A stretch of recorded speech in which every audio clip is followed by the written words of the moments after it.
our local, regional, international viewers, wherever you may be, a very warm welcome to Freedom Mondays on Conversations with Zelisa. I am Zelisa Budu Singh Rupani, humbly inviting you to sit back, relax, enjoy, get your pen, get your paper, so you could take notes on important numbers that will be helpful for you and your loved ones. Directing this morning and in Master Control, Hisham Costello.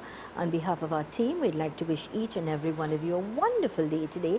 It's Monday, happy Monday, the beginning of another work week, Monday the 8th of January 2024. It is a day and time we'll never have the opportunity to have again. So let's make the best of it. Don't procrastinate. Don't waste your time. Do something constructive and productive with your time. If you're celebrating a birthday, happy birthday. If it's your anniversary, happy anniversary to you and yours. Happy Monday.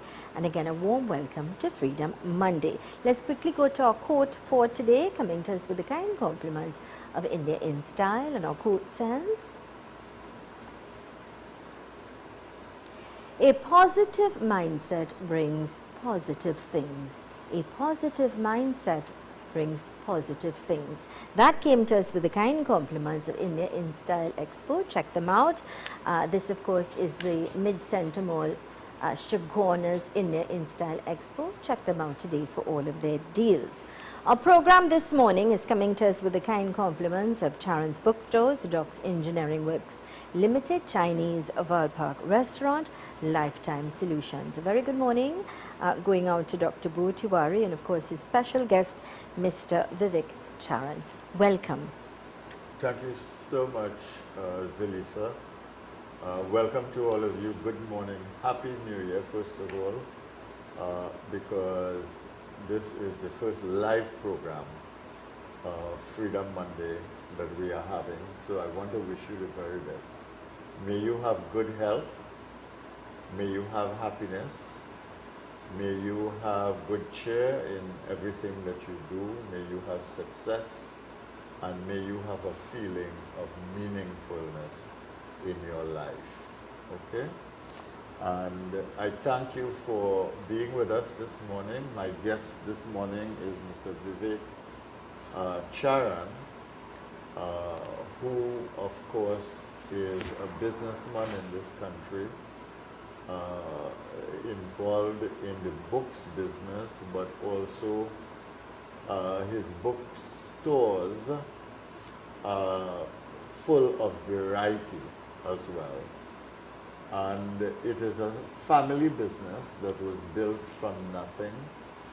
And Vivek is the third generation that is carrying on this business. And I want to talk to him a little bit about what happened in 2023, what he is thinking about and looking forward to in 2024, and generally what's happening to small and medium businesses in this country as they face their challenges based on economic conditions worldwide and economic conditions here in Trinidad and Tobago. But before we get to that, you know, a significant leader in this country has passed on. His name is Basveru Pandey, and he served this country as a trade union leader, as a leader of the opposition, as Prime Minister, and after his Prime Ministership, he was in retirement. In my conversations with him, one of the things that he was doing was that he was writing his memoirs, and I hope that he got a chance to finish it. And we will probably hear more about that later on as the year goes by. But I do want to pay tribute to Mr. Pandey and his contribution to the country.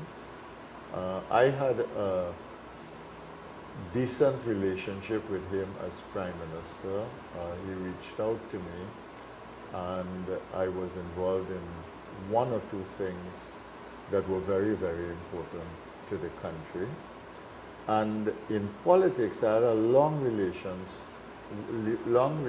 with him. And it was a very complex relationship. And this is not the time and place to deal with those things. But I do want to pay tribute to a man who is not only a significant leader, but an icon in this country. And then when I finish, I want to talk with Vivek a little bit before we get into the business aspect of the conversation, small and medium enterprises, about Mr. Pandey a little bit, and then we will go into the business of the day. So I will read a little excerpt of something that is going to be published in one of the newspapers that is doing a supplement on Mr. Pandey. And this is what I said, and this is what I say with heart and soul. For a while, one got the feeling that Basdev Pandey would live forever. And one rooted for him to live because it was so good to have him around. He was no longer Prime Minister, no longer powerful, no longer leader of the opposition, no longer in Parliament, but he was Basdev Pandey. He was colorful, ever a public figure with a view, and when asked, he would say what was on his mind because he had no constituency to satisfy now or appease. So he was sometimes provocative when he spoke, sometimes he could be grating, sometimes he offered just common sense, but always with that singular Pandey flair. Basdev Pandey was a colorful character and a larger-than-life presence, and he had gravitas and stature. And even though he might have been fading in physical strength, as well as in level of engagement of the issues, people were still respectful of this giant whom they remembered could wage war and spew venom when he had to, as well as exude charm, make you laugh, and also laugh at himself. In his final years, communities felt the need to reach out and embrace him. It was their way of giving him his due. Basdev Pandey was a family man. He loved his family and they loved him. They must all be devastated at this time, although they knew that he was 90 and that time would inevitably come. My heart goes out to Omar and Michaela because I know them well and have interacted with them, but also to the entire Pandey family in condolences, including his brother Subhash and his daughters. They have lost a towering giant who, in spite of everything else, was always there for them, their center of gravity as husband and father. Some years ago, I was at a Ramayana in Palmis where Basdev Pandey spoke. He spoke of how the Palmis Park had come into being, triggered by his motion in Parliament to create a park while he was still in opposition, and his role later on as Prime Minister 10 years later in actually making it happen.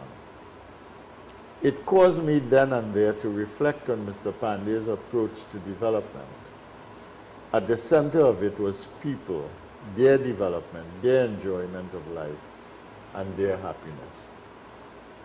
I never served with Mr. Pandey in cabinet, but we had a complex relationship in politics and a good relationship when he was Prime Minister and reached out to me from time to time. I wrote the manifesto for the UNC twice on the request of Basdev Pandey as leader, collaborating with Roy Boyd as communications person at the time. Mr. Pandey gave me an opportunity to chair NEHURST for 6 years, and with his support, I was able to have COSTAT established in law by the Parliament. Ramesh Maharaj, AG at the time, and Brian Quaitong as Minister of Finance also backed the project. COSTAT could be a formidable institution in this country if given the opportunity and if supported with adequate resources. Mr. Pandey made state land available to the IOB, which owned no physical space, when I was executive director of that institution. The Arthur Lockjack Global School of Business stands proudly on that land today. Mr. Pandey understood the importance of that institution and the importance of education. Mr. Pandey established a cabinet committee to conceptualize and establish what became the National Training Agency, NTA. Sidney Knox, Massey chairman at the time, was chair of the committee. He asked me to think it through and to write up a draft after much discussion with the group. The committee's rationale to cabinet was accepted. The NTA continues today to play an important role in education and training and skills building and its relationship with business. Basdev Pandey made it possible for every child to be absorbed in the secondary school system. Kamla Prasad Bisesa was given the mandate to make it happen as Minister of Education at the time. He, Mr. Pandey, established the dollar for dollar program to increase tertiary participation. Ganga Singh was Minister of Tertiary Education at the time, and he championed it vigorously. That laid the foundation for GATE, which came later. Basdev Pandey and his Minister of Tertiary Education, Ganga Singh, stood in my corner strongly as principal of the St. Augustine campus of the University of the West Indies. It began a period of significant expansion of opportunity at the University of the West Indies. Mr. Pandey's contribution to human development and his support for education and educational institutions is significant and should not for a minute be overlooked.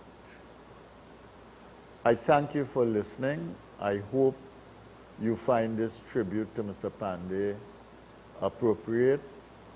I talked about the kind of man he was, not in power, but out of power at the end. And I talked about his contribution to education, to human development, and to institution building and to nation building. These are very important things for a Prime Minister to focus on. Vivek, let's talk a little bit about Mr. Pandey. You must have had some kind of interaction with him. So tell me your feelings, your impressions, what you are thinking now that he's gone. Well, my last interaction with him, the Confederation of Regional Business Chambers, we had a crime symposium at University of the West Indies together with the, we had partnered with the economic division, right? The Yes. economic campus. So as Roger Hussain, many others, he attended together. I think the COP was also there earlier. Yes, she spoke. Right, and then also And you were there as well. yeah, Mr. Pandey was in the Right, front so I sat next row, to him and yeah. we chatted, and he spoke about, you know, how far things had come from, you know, where he was when it comes to crime to where we are now, and, you know, his concern over what's happening in, you know, areas that he felt were previously safe and are now unsafe, and he was saying that part of that is because of development and that sort of thing, but, you know, he also felt that, you know, more needed to be done. And Yeah. Before that point, and that Yes. Thank you, sir. Let's, of course, go to these important messages reminding you of program this morning, and we'll get to the end document. So I will just ask you to say one more thing about it, whatever else you want, and then we'll go into the small and medium businesses. Right? I want to talk a bit about the fact that he was the first Eastern gentleman. Yeah.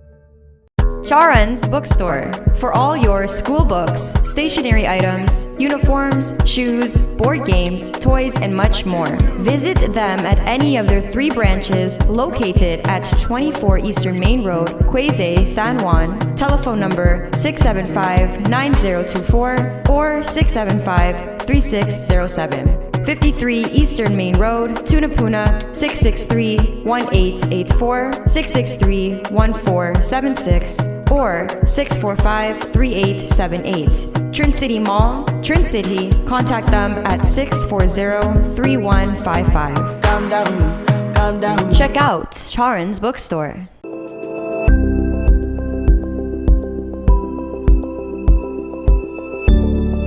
Are you ready to own your own home? But worried about time, money, and construction? We handle it all. With Docs, you can sleep in your dream. Make a down payment of $100K or $150K and we'll build a 2 or 3 bedroom home on your unused land. A home is an investment into your future, so let's help you invest wise, invest well. Payment plans available. We're only a call away. Val Park Chinese Restaurant. Experience the flavors of authentic Chinese cuisine for a romantic night out or a family dinner. Our newly renovated cozy atmosphere and professional friendly service makes dining with us an unforgettable experience. We have a well-equipped conference room that caters for meetings and corporate events for up to 50 persons. Safe and secure parking. Val Park Chinese Restaurant. Open every day including Sundays and holidays. Book your table today. Give us a call 645-5474 662-4540. Lifetime Solutions, manufacturer of metal roofing, panels, framing, guttering, and related products. Located lot number 26, Omera Industrial Estate in Arima. Give us a call 646-5813 for further information.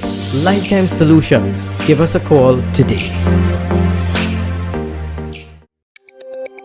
Every word, every line, every paragraph depicts a real moment in someone's life. A father, a sister, a mother, a brother. We at Newsday are dedicated to you, the people, and through independent, unwavering journalism, strive to always bring your stories to life. Because your stories are more than just words. Newsday, independent and credible. Super quality supermarket. Best quality and great prices. Get your fresh fruits, vegetables and meats. It's a one-stop shop for the most affordable groceries, baby items, kitchen supplies, bathroom accessories, car care supplies, pet food, toys and lots more, all at Super Quality Supermarket. Wide aisles, fully air-conditioned and secured parking. 3 locations nationwide: Hoover Car Park, Hoover, 98 Endeavour Road, Chagonas, and 47 Tissue Drive, Trin City. Super Quality Supermarket.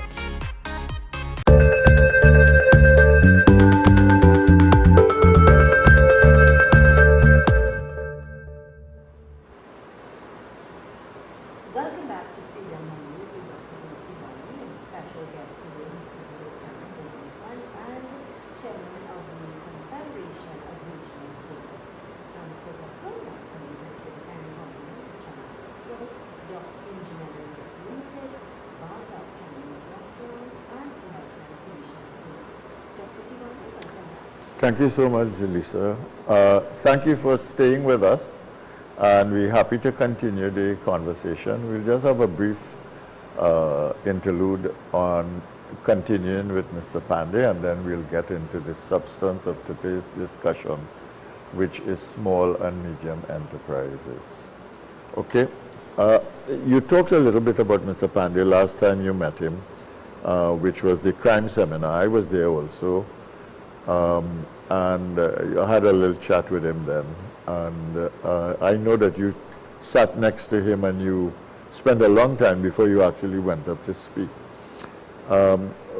Outside of that, though, I mean, are there any impressions that you have, or I mean, as a young person, that you'd like to say? I was quite young when Mr. Pandey came into leadership as the Prime Minister. I was still in school, many people in my generation. Yeah. But what you find is that now, and even after, when he was out of politics, as it were, when people from my generation and the generation after me came, they had a certain amount of respect for him. Yeah. And the reason for that, I believe, is that, you know, over the years, we had many leaders of our country, many prime ministers and so on, but very few of them, you know, actually made an indelible mark on the population. And so what we have to say is that while many are called to leadership and many actually do become leaders, there are not that many that accept the role of leadership and actually build for the role of leadership.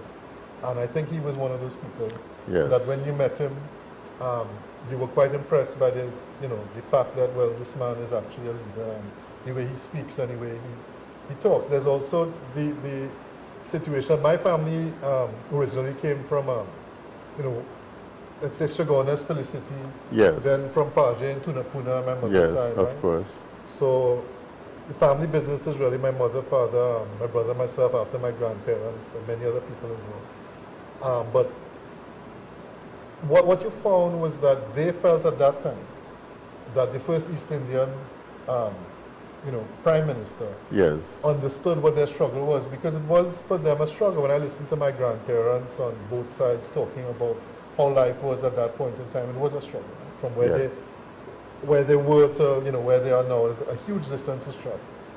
And so for them, him being the first East Indian Prime Minister, it was a huge thing. And on top of that, he was also Hindu as well too. So religiously, there was that connotation that they felt that there was underneath all of this. They felt a deeper connection. Because there was something about civil liberties or civil rights pertaining to Hindus, as they did with many other different religions. And they felt that he did a lot to, you know, open things up for them as well, to working with other bodies, Masab, other people. So, you know, it helped the situation greatly with them. So that's why I feel that that respect has remained for him, you know, over the years, for what he, not only what he did, but what he represented at the time. Yeah, but I mean, Mr. Pandey, he was all of those things that you said, and he had a special connection with the Hindu community and a connection with Indian people. But he also had great cross-cultural appeal. But I was just going to say that, which is that, but he's one of those leaders who really first landed and who really opened his arms to the population. And people really, I mean, there was something about him that people gravitated towards us. I think his confidence. I think perhaps when you look back, right, and you look at his representation in labor from the early days, his representation, you know. And ordinary people felt close to him. Correct. So I think the downtrodden felt close to him. Exactly. They felt that this was a person who had their best interests at who would understand what they are thinking and feeling. And that's where the confidence comes into it, and I felt that confidence kind of remained over the years. You know?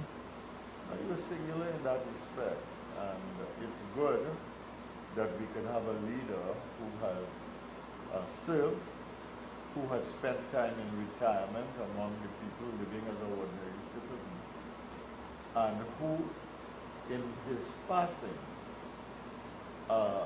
is shown the love and respect of the population of large. I think that is also a good thing for Trinidad and Tobago, that we have the opportunity to do that. and to acknowledge this significant contribution. But you know, you were talking about sugarcane and the struggles and so on. And I had the opportunity to write the introduction for a book recently, which was from I think the title of the book was From Indentureship to Entrepreneurship. And I did the introduction to that book. It was a significant book talking about entrepreneurship as well. And that journey from indentureship to entrepreneurship and business ownership, etc., is a very, very important thing in the community. And I think you and I know, you are chairman, besides your own business, and besides the fact that it's a family business, third generation, you are also chairman of the Confederation of Small Businesses. Now, most countries in the world, it doesn't matter which country you talk about. If you talk about the United States, you talk about the United Kingdom, you talk about Finland, you talk about Norway, you talk about Denmark, you talk about Latin America, the Latin American countries. Most countries have the majority of their businesses as small and medium enterprises. And they are the largest employers, and they are really the backbone of the local economy. Do you think that small and medium enterprises in Trinidad and Tobago get the respect and the support that they deserve in this country and this economy? The short answer to that is no. So when I'm speaking now, I'm not speaking as Vivek Charan or the owner of a business, Charan's Bookstore. I'm speaking as the chairman of the Confederation of Regional Business Chambers. And so my views are representative of that, and me talking to other chamber heads, talking to other chambers that are not even directly affiliated with the Confederation of Regional Business Chambers, and understanding, you know, what's been happening for some time. And no, I don't think that they get the respect and the support that they should. And one of the reasons for that is I don't think people fully understand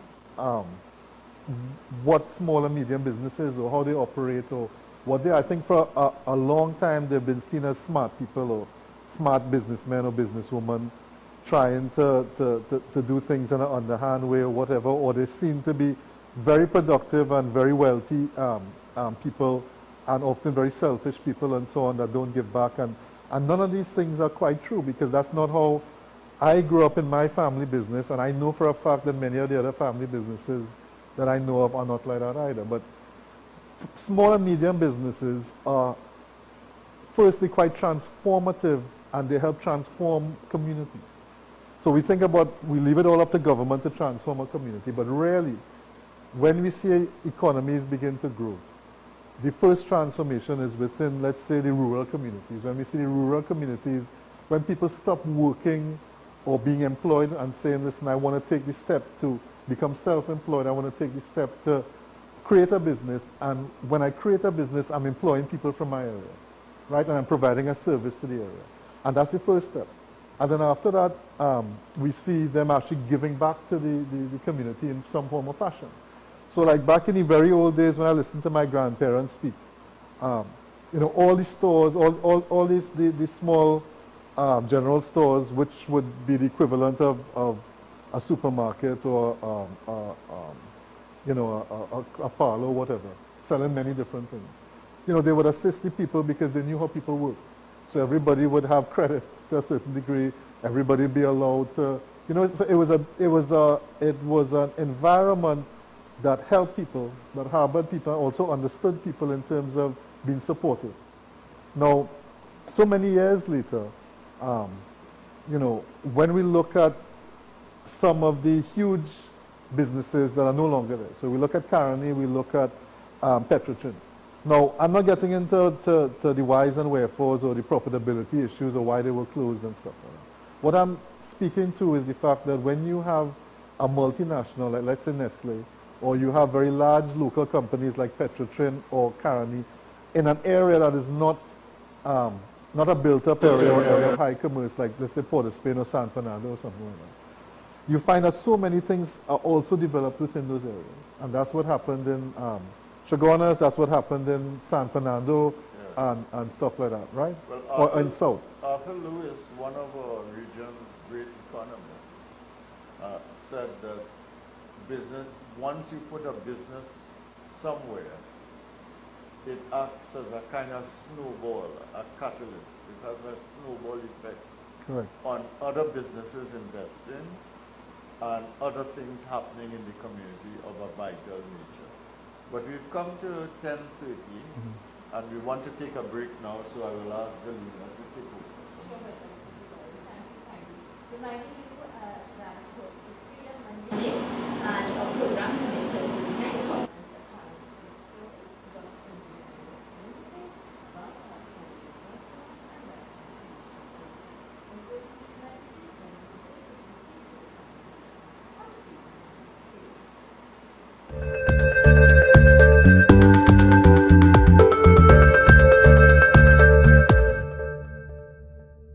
Charan's Bookstore. For all your school books, stationery items, uniforms, shoes, board games, toys, and much more. Visit them at any of their 3 branches located at 24 Eastern Main Road, Quezay, San Juan. Telephone number 675-9024 or 675-3607. 53 Eastern Main Road, Tunapuna, 663-1884, 663-1476, or 645-3878. Trin City Mall, Trin City. Contact them at 640-3155. Calm down, calm down. Check out Charan's Bookstore.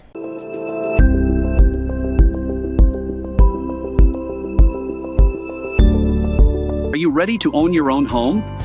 But worried about time, money, and construction? We handle it all. With Docs, you can sleep in your dream. Make a down payment of $100K or $150K and we'll build a 2 or 3 bedroom home on your unused land. A home is an investment into your future, so let's help you invest wise, invest well. Payment plans available. We're only a call away.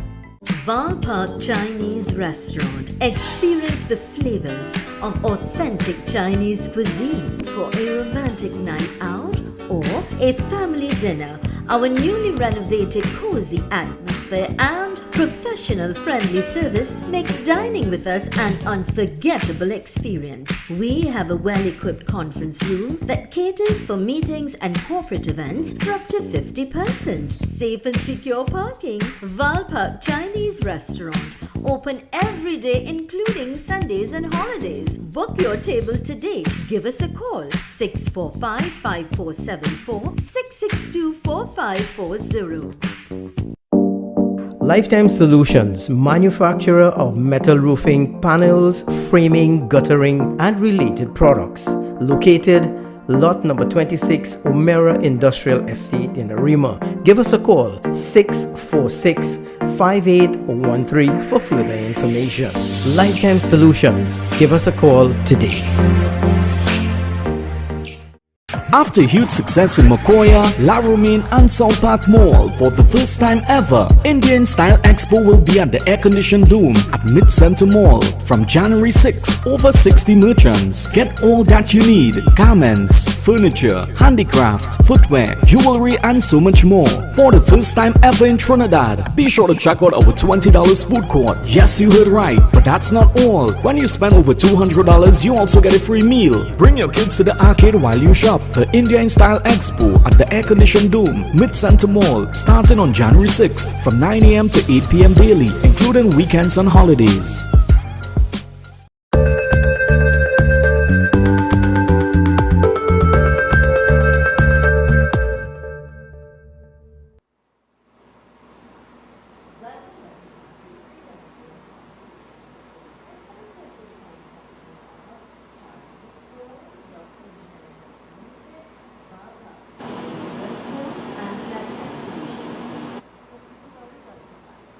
Thank you very much, Zelisa. Thank you for staying with us.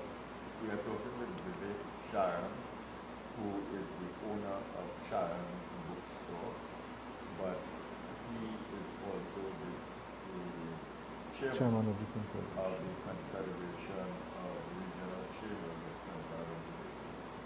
And all over Trinidad and Tobago, there are these small chambers which for the first time in the last 5 years or so have been representing little businesses, small businesses, sometimes larger, and medium enterprises.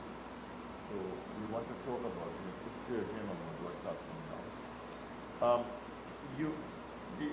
We were talking about whether small and medium enterprises are valued, and you say the short answer is no. And then you talked about perception and things like that. But tell me, if you had to ask the government to do, let's say, 3 things for small and medium enterprises that would make a decisive difference, what would those things be? Well, actually, that's a very interesting question because, Yes. you see, Christmas sales 2023 told a different tale. So, you know, when we're looking at how things were for 2023, I felt that the feedback I got from many of the chambers, many business people, was that it was pretty poor, quite disappointing and poor. So now we're 2 years out of the COVID pandemic. Everyone's expecting a certain level of recovery, and the recovery is not happening. The recovery to happen, it has to be materialized in a particular way, which would be sales levels, right? That did not happen. As a matter of fact, most people have said that the sales levels for 2023 Christmas, that Christmas period, which is always meant to be a short, intense period, was much less than 2022, which was quite shocking. So the expectation at the beginning of 2023 was that this was going to be a recovery. That didn't really happen. Now, it's, you know, certain things were signaled, that we had economic growth, that, you know, oil and gas prices were coming up, the government had more revenues in place coming in. So all those were indicators to many small and, you know, businesses, medium businesses, that, you know, we were on the uptick, as it were. I think when that big shocker came with the banks, commercial banks cutting credit card limits by half, one. The announcement that, you know, that the foreign exchange situation was pretty bad too. And then on the heels of that, the Christmas season, which isn't always quite understood. So it's always felt that, oh, we are last minute people, and the Christmas season, that last week is going to make up for everything, and it can't, because 7 days of sales can't make up for 60 days of sales, right? Yes, man, 30 days of sales. Correct. But I remember back in the day, whether it was Tunapuna, Samoa, Shogun, wherever it is, what Christmas used to be like, right? Pre-COVID, even let's say 2017, 2018, what it used to be like. And it was always a very vibrant time. And coming down that last minute rush was actually quite a rush.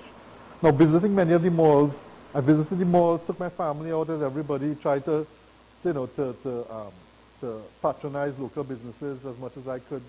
And I saw as well too that many of the businesses in the malls, even though the malls were packed, it didn't have anybody in it. There wasn't much commerce happening.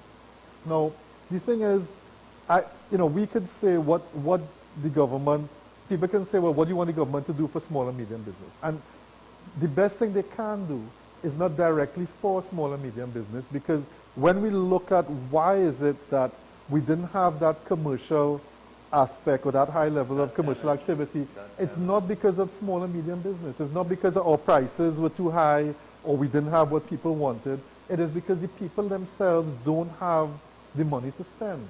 They don't have the disposable income. So if you want small and medium businesses to do better, if you want everybody to do better, because even those sectors that are traditionally doing well, which is, let's say, groceries, food distribution, pharmaceuticals, pharmacies, toiletries, cosmetics, those things along those lines, right? The feedback from them is that we did well, but we did as well as we did last year. There wasn't really that much growth. Or it wasn't a recovery to the extent that we're seeing, well, okay, you know what, we're on the uptick, as it were. So when you look at those things, it comes down to the consumer. So when we ask ourselves and we dig into that and analyze it, then we realize that the cost, the consumer's cost, not their cost in terms of what they're buying for Christmas, but their cost of living, their cost of maintaining their household is increasing. So something interesting happened during that Christmas period, which is people started to receive their property tax valuations in the mail. So the valuation did not, the actual mail that they received did not say you are paying this much. It says that your property has been valued, the annual rental value of your property is so and so. If you need to query it, you can query it. And for many people, residential areas across Trinidad and Tobago which received the letters, many other people, it was quite high. So it's quite shocking to receive that letter and then realize, wow, that's actually my rental value of my home. If I actually had to rent my home, I wouldn't be able to live in it, right? But I felt that has an effect on consumer confidence as well. Now, property tax is going to come into place. People are going to have to pay it. I think that, together with the anticipation of maybe electrical rates rising and many other things, had people prioritize their spending, right? It prioritized their spending. So there wasn't much left over for them to spend the way that they would typically want to spend for Christmas. And that is quite concerning for businesses and something that businesses need to take into consideration, because I felt that many businesses felt this, at this as the year of recovery, because if you're in business, you have to be optimistic. You can't be in business and say, well, I'm going to do worse this year than I did last year. It doesn't make any sense, right? I felt people felt this was the year for recovery, and they bought and they made purchases to that extent, that this was going to be the year, and that did not really happen. I can't say prices, because I felt coming down to the end, many small and medium businesses slashed prices to ridiculous levels just to get things off the shelf. And maybe it did get off the shelf, but it didn't to the extent, nor would it have really helped their profitability in any sense, right? So the reality is, if the government wants to help small and medium businesses, or businesses in general in Trinidad and Tobago, then it's not what you're doing for business. It's what we can do for the consumers and the people whose purchasing power or whose disposable income, right, has shrunk to a level that their costs are outstripping what they can spend. And I think that just as we have in our vehicles, you have your gas tank, and then there's a part of the end when the red light comes on, the yellow light comes on, which tells you, listen, you know what? You need gas. And I think everybody's at that point where that red light is coming on, and they're thinking, I need to have a certain reserve in place because I don't know what 2024 is going to bring for me. Do you understand? And my concern is that, what I'm worried about, and it's not a criticism in any way. I understand, you see, I feel that the government themselves and small and medium business, or business in Trinidad, want the same thing, right? On a financial level, the government wants to create a revenue stream that is robust. They want to be able to fund their ministries. They want to be able to increase their revenues and, not be in deficit, as it were, right? They are also owing monies as well, too. They have also taken loans. They also have obligations upon them. Small and medium business in general in Trinidad and Tobago, they want the same thing. They want higher levels of profitability, more income. They want to be able to get out of the red. They want to be able to increase the distance between what their costs are and what their expenditures and what their revenues are. The problem is, often these are two parallel, they're not intersecting. So when the government says, you know what, I'm getting out of subsidizing all these things. I'm not going to subsidize and put all this money into TNTech. I'm not going to subsidize and put all this money into WASA. All these people, all these utilities, everybody else has to be able to run on their own, run on their own accord. Break even, as it were, make money, as it were, but we need to come out of that for our own survival. Small and medium businesses also looking to their own survival as well, too, right? Yes. So when you look at those two trajectories, they're two quite different. They're similar in a part, but they're not. It's not going to take us. It's not intersecting. Because for the government to do that at this time, which they have been doing for the last couple of years, right? And for small and medium business to recover after the COVID scenario, the issue is that more costs are going to come onto the consumer. And when more costs come onto the consumer, then the consumer has less to spend in business. So I understand many people saying, well, you guys can't compete with Amazon and all these people, and that's where all people are buying, and that's not true. Because when I speak to other people as well, too, it's not that, it really is, and it comes down to how much money people have to spend on things other than what their priorities are. And the other thing to that is this. people would say, well, people are not saying that. People are not saying that I can't afford this and things are bad, but inextricably, socially, your status or your financial status determines how you perceive yourself and how people perceive you. And for many people, you have to allow them the dignity of not saying, listen, I'm in bad financial situation here. I can't afford to give my family the same things I could have afforded to 3 years ago. And so this is my situation. I cut in costs. So if the kids want all of these things, I'm telling them no, no, no. But I'm not coming to make a public announcement to the government or the people of Trinidad and Tobago, or even to my family, that I am concerned about my financial welfare going into the future.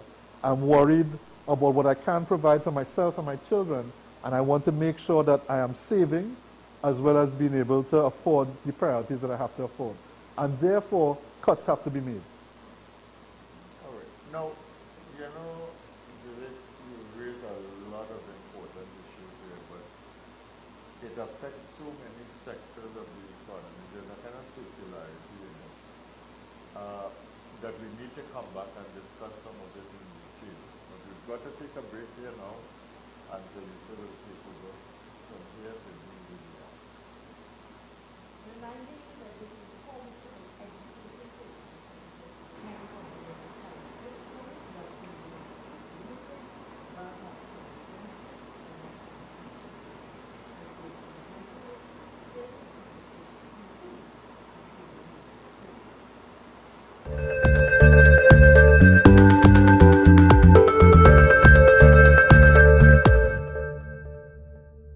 Charan's Bookstore for all your school books, stationery items, uniforms, shoes, board games, toys, and much more. Visit them at any of their 3 branches located at 24 Eastern Main Road, Quezay, San Juan. Telephone number 675-9024 or 675-3607. 53 Eastern Main Road, Tunapuna, 663-1884, 663-1476, or 645-3878. Trin City Mall, Trin City. Contact them at 640-3155. Calm down. Check out Charan's Bookstore.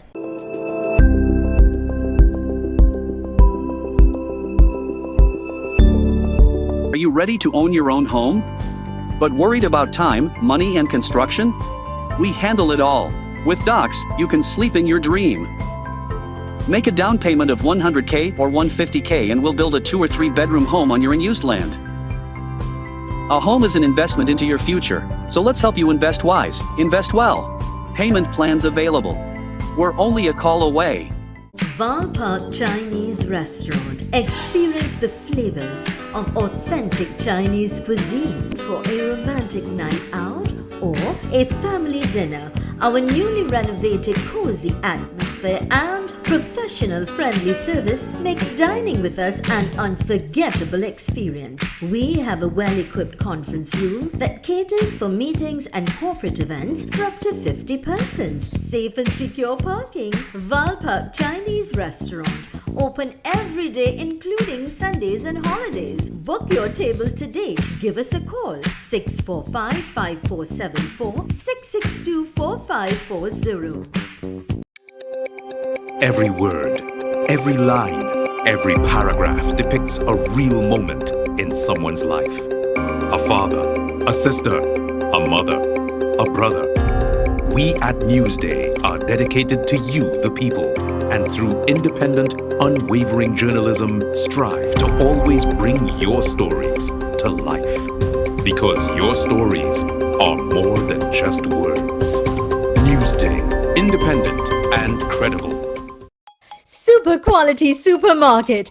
Best quality and great prices. Get your fresh fruits, vegetables and meats.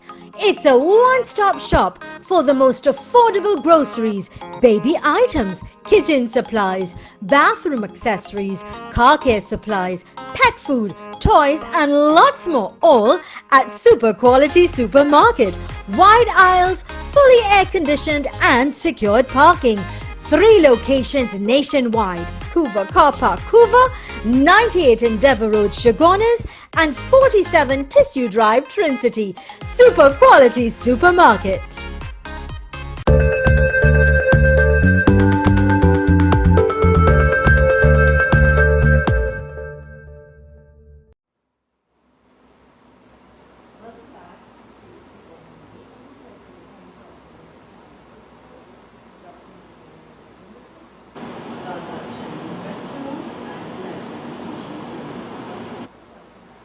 Thank you very much, Zelisa. Thank you for staying with us this morning for this very important conversation. We were talking earlier, and Mr. Charan was talking about some of the issues with consumers and how they behave and so on. And, you know, I have a problem with the way some of the issues in this country are seen, perceived by the government, because how the government perceives things affects policy and action and decision. And when the CSO tells me that unemployment is 3.5%, I have a real problem. Because I'm living in Trinidad and Tobago and I'm walking all over the place. And there is no way that we could have nearly full employment in Trinidad and Tobago. All right? You have a lot of idle people. You have a lot of people who are not part of the workforce. You have a lot of people who can't get into the workforce. Whether you talk about people moving out of secondary school system, or people graduating from the university, or people in between. Secondly, you have a lot of people who, because of the rising prices, and that's the other issue, the inflation, in relation to the reality of rising prices and their impact. You have a lot of people whose salaries cannot allow them to meet the challenges of rising prices, and therefore they are much, much cautious. And even people who are fairly well off, middle class people, upper middle class people, I mean, they have to think twice about what they consume and how much they save and how much they conserve, because they don't know what's going to happen tomorrow. So how does all of this impact on business thinking and their willingness to invest or take a chance or take an entrepreneurial risk? How does that affect? You see, if you look at it from the perspective that all very large businesses started small. Right? Yeah. So if you take all the conglomerates, like you spoke in the beginning, you spoke about Sidney Knox. I remember Sidney Knox coming into Arthur Lockjack and giving us a lecture when I was there doing my MBA, right? Yeah. So by that time it was Neil and Massey.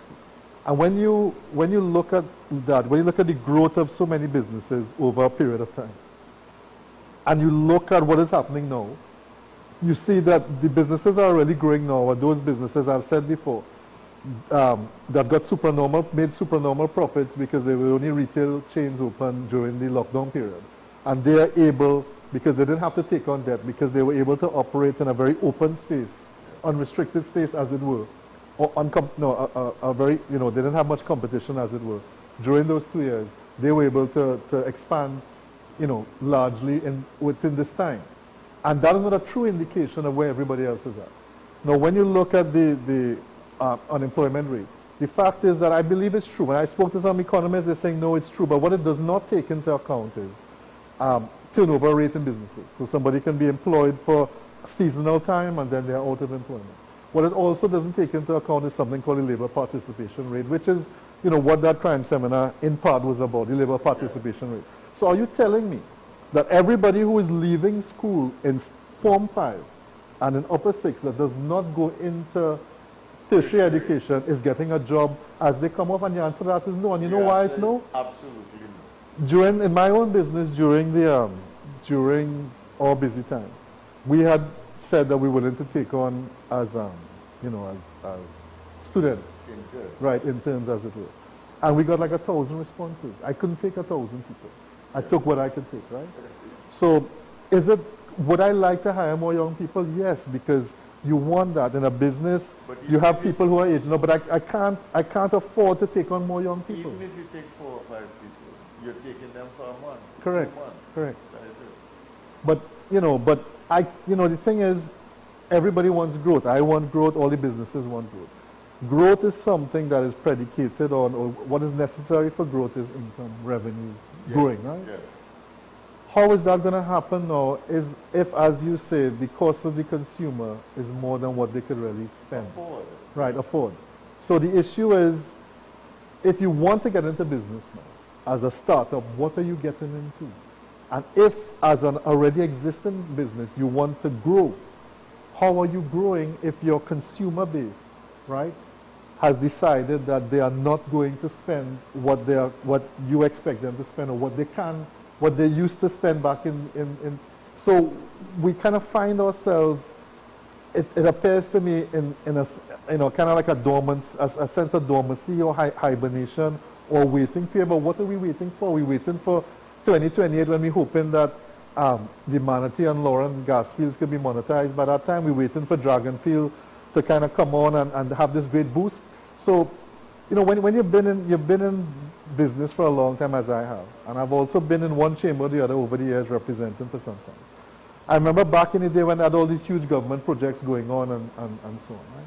And those huge government projects, those construction projects, would have absorbed a lot of labor, right? A huge amount of labor. And when we look at that, there's not much difference then and now between that 3.5%.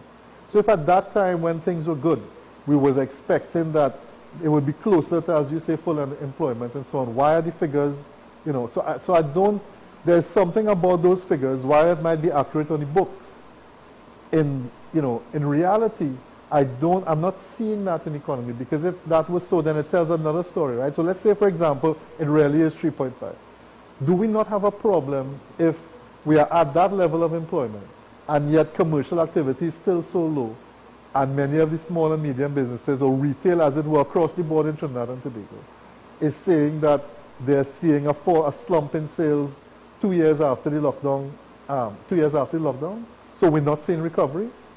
So then maybe that speaks to the fact that, okay, so we do have the level of employment that it is said that we have, but the reality is that the cost of living are increasing at a level that people's incomes cannot keep up with. And what aspects of those costs of living are increasing? Is it because we're going and our Christmas shopping is increasing? No. It is priorities, or what people deem as priorities, are increasing to a level, or necessities that are increasing to a level, let's say fixed costs as well too, that are increasing to a level that people cannot keep up with. We have a problem. So how do we solve that? Yeah, we have a problem in that the economy has, since 2014, has shrunk by about 20%. So, without going into any kind of mathematical formula or assessment, you could say that most businesses have shrunk by and large, so that their turnover is much, much less. It affects their profitability and their margins as well. It affects their ability to employ people. Most of your employment comes from small and medium businesses in your society. And really, what is happening is that you have no consumer market that has any capacity for growth in Trinidad and Tobago anymore. So that the only choice if you want to go into business is to export. That is it. You have to find a market, or you have to find a niche, or you have to find an opportunity where you can sell a product that somebody outside wants to buy. And that ties you into the foreign exchange opportunities as well.